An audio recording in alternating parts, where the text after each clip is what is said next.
Tonight it seemed opportune to talk a bit about the church's teaching on the formation of conscience. Given the vast amount of ground that topic covers, however, I will of necessity limit the areas I cover. And even at that, I'm going to have to break this homily up into two parts. Tonight I'll be going over the sources of morality that inform our conscience, some aspects of the conscience itself, while next week I'll focus on principles we can apply to resolve what moral theologians call a doubtful conscience.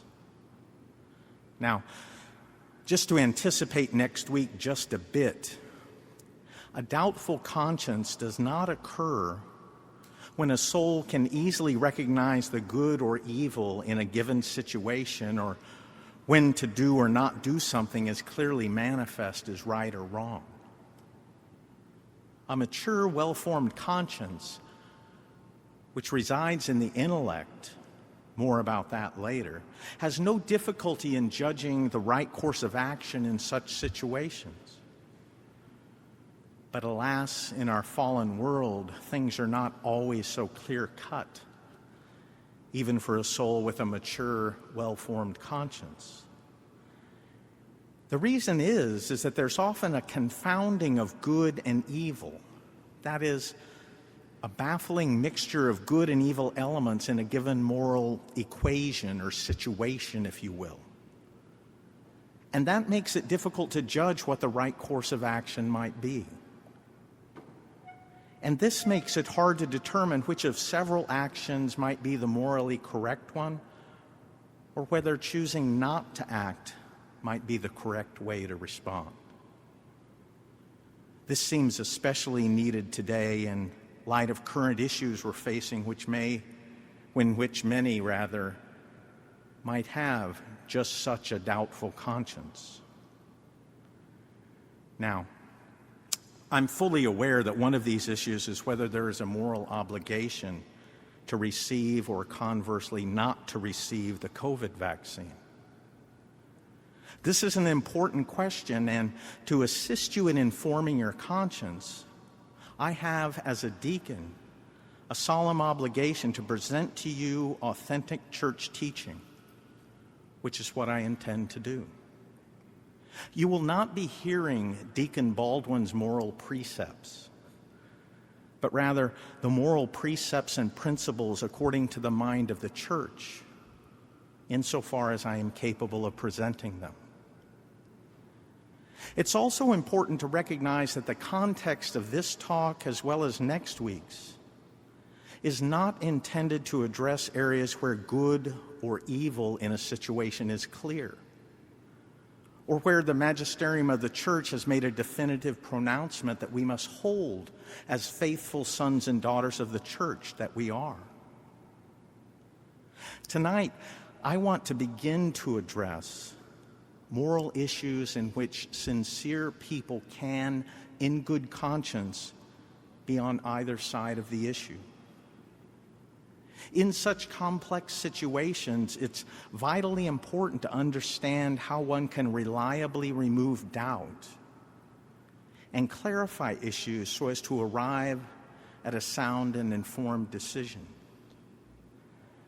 And let me say at the outset that counting noses to see how many are on one side or the other is not one of the ways to arrive at a decision that is either sound or informed.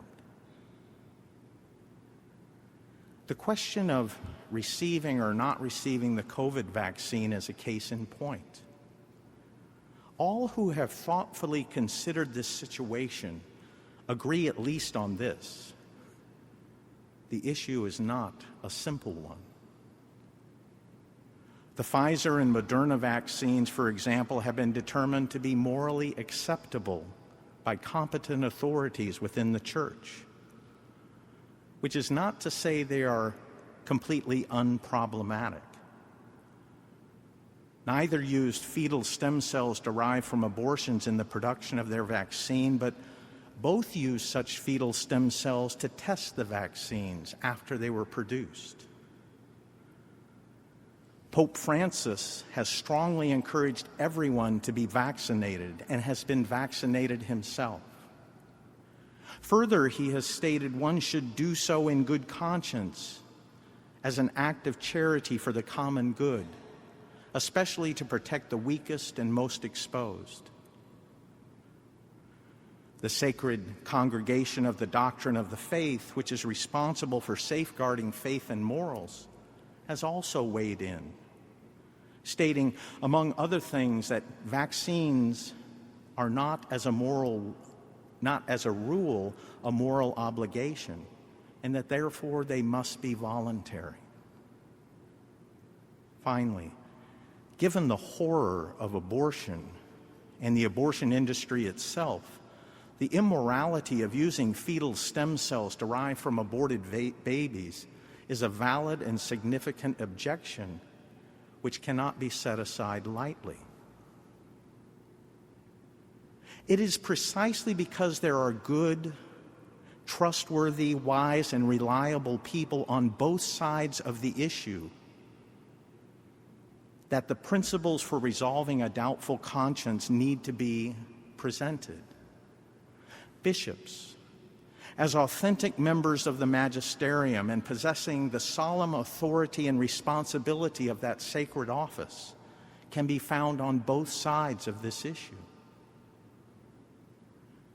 Nevertheless, the opinions and judgments of the Pope and the bishops are weighty and should not be set aside lightly. Now, given this complex and confusing situation, is it any wonder that a conscience might be doubtful? So, let's turn to the topic at hand. First things first. What are the sources of morality? That is, from where does our obligation to act or not act come from? The source of moral obligation flows from where all things, both visible and invisible, do, from the will of God.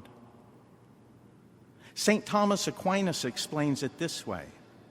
Just as an artisan conceives a project such as a stained glass window, or a ruler conceives of a law before executing it, so does God. Before creating something, he conceived in his divine wisdom the idea that will serve as a model for the being he wanted to create. And since for God there is no time, he conceived creation and its laws from all eternity. This is why we call eternal the laws that infinite divine wisdom conceived. Clearly, then, it is from this eternal law that all other laws and obligations flow.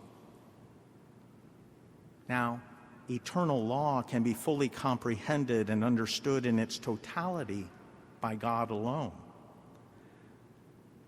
And this presents a problem for us finite mortal beings. How are we to receive and comprehend such a law? We're simply not capable of it. But fear not. God has provided a way for us to do so, ways that accommodate our weakness, and we'll be talking about two of those ways tonight. The first is divine law. Divine law are those elements of the eternal law that are revealed to us through divine revelation. Essentially, sacred scripture and sacred tradition. The Ten Commandments, the Beatitudes, and the Trinity are among the most prominent examples of divine revelation. Next comes natural law. Natural law are those elements of the eternal law that constitutes God's will for man as man. That is, our end, the purpose for which we were created. Now, our end is pretty simple, which is not to say that it's easy. Our end, the purpose for which we were created, is to spend eternity with God in heaven, to behold and contemplate him, to be in the most personal, intimate relationship with the Holy Trinity forever. Simply put, to behold the beatific vision eternally. And the most basic precept of the law enjoined upon man to achieve the beatific vision is to act in accordance with our nature. Do good, avoid evil. This law is inscribed into our very nature and thus is called natural law. St. Paul in the book of Romans taught that natural law is inscribed into each man's very heart. St. Thomas Aquinas said of natural law that when something is disordered, it does not proceed from nature. Therefore, to disobey natural law, to do what we know is evil, is a sin. And sin is a disorder. Put another way, natural law is how human beings manifest the divine image of God in their life. When we act in accord with the divine image of God within us, that is, when we choose the good, when we choose to love, we act morally. When we choose evil, we offend that same divine image of God and we sin. It is in our conscience that we bear witness to what we have chosen, whether good or evil. The moral obligation to follow these laws flow from the gift of reason, our innate knowledge of the natural moral law, and our freedom and ability to accept or reject the natural law. This makes us participants in governing ourselves. It gives us a dignity not shared by non-rational creatures.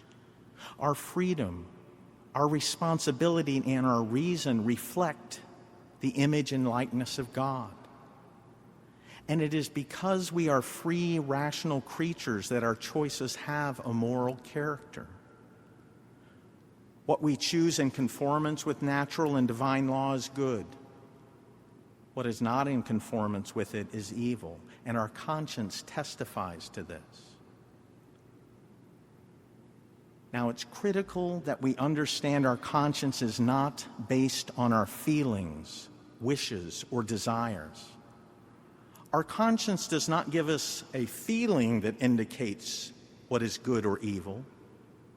Neither does good or evil conform to our desires or wishes about what we might want to be good or evil. Now, that sounds kind of silly, but isn't that in fact exactly where we are as a society? Don't we think we get to define our own reality? No matter how many may think that, we don't. Exercising our conscience is an act of the intellect. And it is through the intellect and reason that we inform our conscience so that we might judge whether a particular act done for a particular purpose under a given set of circumstances is good or evil. And all three of these things have to be good, or at least indifferent for an act to be moral. That is, in accordance with natural law. The act itself must be good, the reason for doing it must be good, and it must be done under proper and fitting circumstances. And notice the word judgment. Again, this is critically important. An informed conscience judges between various alternatives based on facts and knowledge via the intellect. And informing the conscience is an ongoing and continuous process, as well as a solemn duty placed upon each one of us, since we were created in the image and likeness of God. A duty that doesn't end at a certain age or something we finish once we've read enough books or attended certain classes. Next time, I'll be going over how to inform our conscience and what to do in the case of a doubtful conscience, which is all too easy to have nowadays. The church has much wisdom to impart in this area, and I'm excited to be able to share it with you. Now, I also know that sometimes the details of moral theology and conscience can seem pretty abstract and academic. But in reality, they are yet one more way God has revealed his love for us. Divine revelation, natural law, and our conscience are the ways he has provided that we might have both the freedom to choose him out of love and to know what pleases him, to say nothing of how to get to heaven. Sometimes love is manifest in an intimate and loving embrace. Sometimes love is manifest via a stern warning like, "Don't touch that hot stove, it will burn you." And sometimes love is manifest by a swift kick when and where we need it. But ultimately, they all say the same thing: I love you.